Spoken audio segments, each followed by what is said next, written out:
Gipsi aynan shunaqa treshina tushishi ko'pchilikning joniga teggan. Masalan, katta mana ko'ryapsizlar, treshina kesilgan joylar treshina berib yotibdi. Bu gipsli ham og'ir bo'ladi. Endi sizlarga do'stlar yangi pena dekor, aynan farqli linkerda ishlab chiqarilayotgan shunaqa pena dekor montaj qilinyapti bu yerga. Buni astronomiyasi shunaqangi penoplast bo'ladi. Bu oddiy penoplast emas, ya'ni 16-18 plotniy bo'ladi. Ustida esa shunaqangi AMTlar bo'ladi. Buni usti qattiq bo'ladi. Buni yopishtirishda ham o'zini yo'li bor, ya'ni o'zini graduslarga kesgan holda, ulagan holda, aynan biz tavsiya qilgandek kesiladigan bo'lsa, shunda hech narsa bo'lmaydi do'stlar. Buni ham o'zini ustasi qilgani ma'qul. Hozir eshik romlarini ko'rsatib o'tamiz.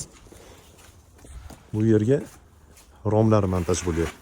Ya'ni podokolnik, nalishnik, karnizlari hamma yo'qlari. Polnisi atkoslari shunaqangi olinadi. Bu atkos olinib bo'lgandan keyin montajlari hamma yo'q bo'lgandan keyin ustidan bitta ishlov beriladi. Ya'ni jemchuk qilinadimi sizga? Hozir jemchuk qilasizlarmi? Traversing. Polnisi ishlov beriladi. Eng qulay tarafi yengil. Hech qanaqa treshina yorug'lar bermaydi va buni ham hamyonbop do'stlar. Do'stlar, hozir bu yerda traversing mahsulotlari qilinyapti, mana ko'ryapsizlar. Bulari polnisi qaytadan o'zini ustidagi qoplamasining ustidan, ya'ni mashina ustidan, qoplamaning ustidan shunaqangi jemchuk traversinglari bilan ustakalarimiz ideal holatga olib beradi. Pastki nomerga aloqaga chiqaverasizlar. Hammani ishini demayman, hammani ishini emas, lekin ba'zi bir aynan gips ishlab chiqaruvchilarda katta xatolaridan biri. Mana do'stlar.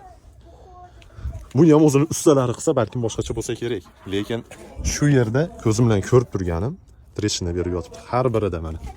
Har bir gipsi. Mana. Hammasi. Mana. Hamma yo'lda o'ziga yarasha kamchiligi bor.